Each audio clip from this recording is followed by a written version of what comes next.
ایک बार बीबी फातिमा के दोनों साहबजादे हजरत हसन रजी अल्लाह अन्हु और हजरत हुसैन रजी अल्लाह अन्हु बीमार हो गए। उनकी सेहत के लिए हजरत अली रजी अल्लाह अन्हु और बीबी फातिमा रजी अल्लाह अन्हु ने 3 दिन तक रोजे रखने की मन्नत मानी। उनके साथ उनकी एक खादिमा फिजा ने भी रोजे की मन्नत मानी। अल्लाह के करम से हसन और हुसैन अलैहिस्सलाम सेहतमंद हो गए। अब मन्नत पूरी करने का वक्त था।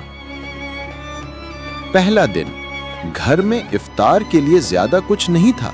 बीबी फातिमा ने थोड़े से जौ से 5 रोटियां बनाई, हर एक के लिए एक। जैसे ही इफ्तार का वक्त हुआ और वो लोग रोजा खोलने बैठे, दरवाजे पर एक आवाज आई, ऐ नबी के घर वालों, मैं एक मिस्कीन हूं, मुझे खाने के लिए कुछ दे दो। बीबी फातिमा, हजरत अली और बच्चों ने एक दूसरे की तरफ देखा और बिना एक लम्हा सोचे अपनी अपनी रोटियां उस गरीब को दे दी। उन सब ने सिर्फ पानी पीकर अपना रोजा खोला और अगले दिन का रोजा रख लिया। दूसरा दिन, अगले दिन बीबी फातिमा ने फिर 5 रोटियां बनाई। इफ्तार के वक्त जैसे ही वो लोग रोजा खोलने बैठे, दरवाजे पर फिर एक आवाज आई, ऐ अहले बैत, मैं एक यतीम हूं और भूखा हूं। उस दिन भी उस घर के हर मेंबर ने अपनी रोटी उस यतीम को दे दी और खुद सिर्फ पानी पीकर सो गए। तीसरे दिन इफ्तार के लिए फिर 5 रोटियां बनाई गईं, लेकिन उस शाम दरवाजे पर एक कैदी आया और उसने खाने का सवाल किया। उस घराने ने तीसरे दिन भी वही किया, अपनी सारी रोटियां उस कैदी को दे दी और खुद 3 दिन से फाके की हालत में सिर्फ पानी पीकर रोजा पूरा किया। अल्लाह की तरफ से इनाम।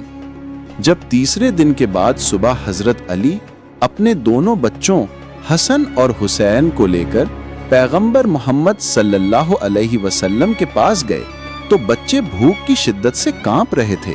ये मंजर देखकर नबी बहुत परेशान हो गए।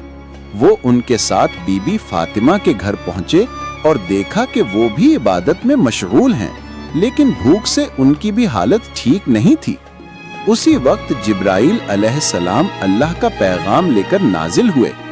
उन्होंने नबी को बताया कि अल्लाह को उनके घर वालों का ये ईसार, सैक्रिफाइस इतना पसंद आया है कि उनकी शान में कुरान की आयतें नाजिल की हैं। ये आयतें सूरा अल इंसान यानी सूरा अद-दहर की आयत नंबर 5 से 22 तक है, जिनमें से एक आयत का मतलब है, और वो अल्लाह की मोहब्बत में मिस्कीन, यतीम और कैदी को खाना खिलाते हैं और कहते हैं कि हम तो सिर्फ अल्लाह की रजा के लिए तुम्हें खिलाते हैं, हम तुमसे ना कोई बदला चाहते हैं और ना ही कोई शुक्रिया। इस वाक़े के बाद अल्लाह ने उनके लिए जन्नत से खाने का एक थाल भिजवाया। सबक।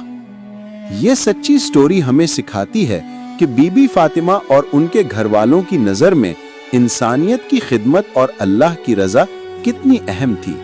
उन्होंने खुद भूखा रहना पसंद किया, लेकिन किसी जरूरतमंद को अपने दरवाजे से खाली हाथ नहीं लौटाया।